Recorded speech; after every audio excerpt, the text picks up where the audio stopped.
ବର୍ତ୍ତମାନ ଜାଣିବା ଅମ୍ପି theatre. ଅମ୍ପି theatre କ'ଣ?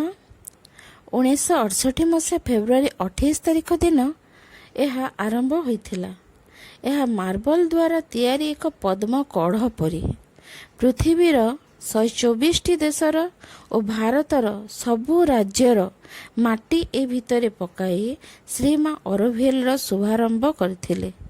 ଏହା ପରେ ମାତୃମନ୍ଦିର ତିଆରି ହୋଇଥିଲା।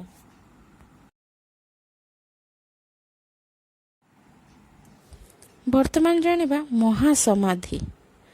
ଶ୍ରୀ ଅରବିନ୍ଦ ପଣ୍ଡିଚେରୀରେ ଯେଉଁ ଘରେ ବାସ କରୁଥିଲେ ତାର ସାଇଡ଼ରେ ଯେଉଁ ଗଛଟା ଦେଖୁଛ ସେଇଟା ଲଗାଯାଇଥିଲା ଲାଲ କୃଷ୍ଣଚୂଡ଼ା ଗଛ।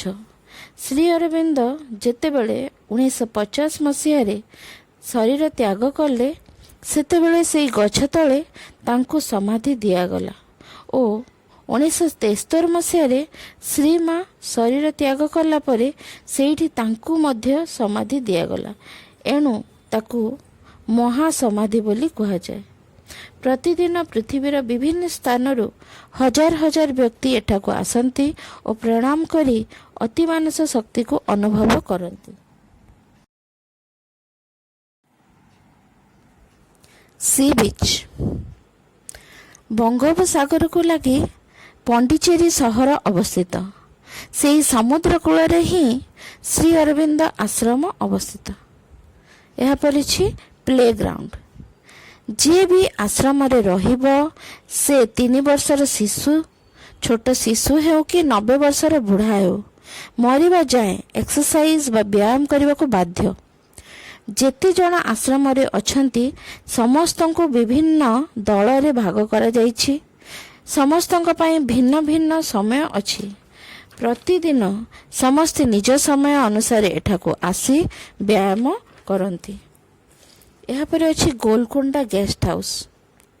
ଯେତେବେଳେ ଧୀରେ ଧୀରେ ଶ୍ରୀ ଅରବିନ୍ଦ ଆଶ୍ରମର ସାଧକ ସଂଖ୍ୟା ବଢ଼ିବାକୁ ଲାଗିଲେ, ବାହାରୁ ଲୋକମାନେ ବେଶୀ ସଂଖ୍ୟାରେ ସମାଧି ଦର୍ଶନ ପାଇଁ ଆସିଲେ, ଶ୍ରୀମା ପ୍ରଥମ କରି ଗୋଲକୁଣ୍ଡା ଗେଷ୍ଟ ହାଉସ୍ ତିଆରି କରିଥିଲେ, ଯେଉଁଠାରେ ବାହାରୁ ଆସୁଥିବା ସାଧକମାନେ କିଛି ଦିନ ରହି ପୁଣି ନିଜ ଘରକୁ ଫେରି ଯାଉଥିଲେ।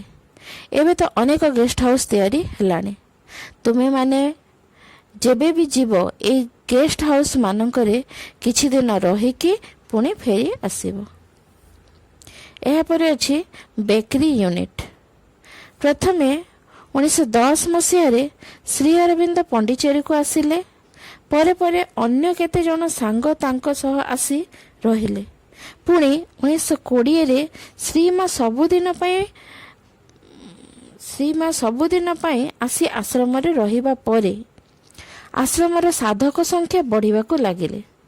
ଏଣୁ ପ୍ରତିଦିନ ବାହାରୁ ବ୍ରେଡ୍ ଆଣି ଖାଇବା ଅସୁବିଧା ହେଲା।